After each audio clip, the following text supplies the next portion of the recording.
baru mau sekarang kita rasakan itu dari tanah seperti petir. Langsung memang rumah itu tak goyang-goyang, tak tahu bilang bagaimana goyangnya rumah. Barang dalam rumah roboh semua, hancur. Itu jam-jam berapa itu? Jam 6 deh itu, perkiraan jam 6 kan maghrib. Iya, Kita di mana pada saat itu? dalam rumah. Sempat saya lari keluar. Ya, tapi kunci itu pintu terkunci. Untung ada yang dari luar baru kemanakan juga tuh, sama aku tarik-tarik kita. Di pintu supaya terbuka itu pintu di muka. Jadi rumah yang kita tempati itu Roboh Pak, tampak belah. Kita memang rumah itu tidak bisa ditempati. Karena memang sekarang dilarang memang kita masuk di situ. setelah gempa itu kemana Ki? Itu bikin tenda-tenda. Ada situ gunung-gunung di muka rumah kita bikin situ karena aman kan, tidak ada kayu-kayu. Tidak ada pongkai, terpaksa kita di sini saja bikin tenda-tenda. Malam keduanya hujan.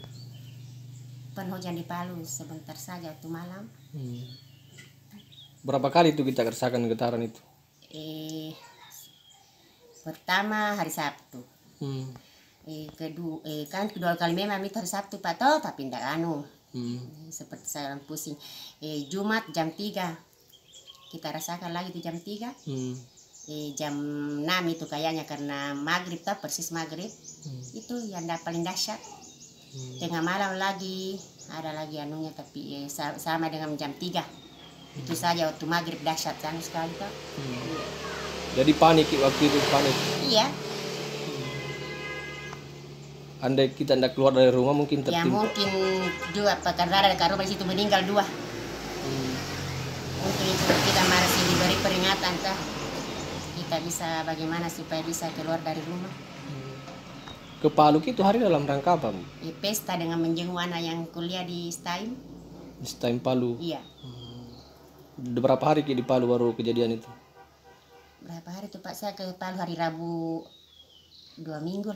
2 minggu dengan kesini ya, 2 minggu. Iya. Jadi apa yang kita rasakan waktu kejadian itu sampai bisa apa tindakan sampai selamat? Tindakan saya Pak, saya selamatkan diri di situ di muka rumah, lari keluar dengan anak-anak. Itu saya bisa selesai bilang kalau tidak ada pongkai itu kita barangkali bisa selamat karena pongkai bisa tumbang semua. Kabel listrik dari dekat rumah itu Pak yang terbesar tumbang semua. Jadi jalanan macet. Di 3 malam Pak baru kesini. Tapi ada di sana masih di tenda karena memang penghuni sana dilarang dia memang masuk di rumah. Kan? Iya. Bayarannya tak 200 satu orang. Oh, sempat didapat mobil angkutan di? Iya sempat 2 kali saya ke perwakilan Pak baru bisa ke sini. Iya. Mau tidak mau bukan lagi mau tanya mobil ke sini.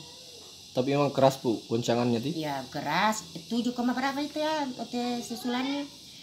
5,2 dulu yang pertama itu, baru yang kedua 7,8. Ya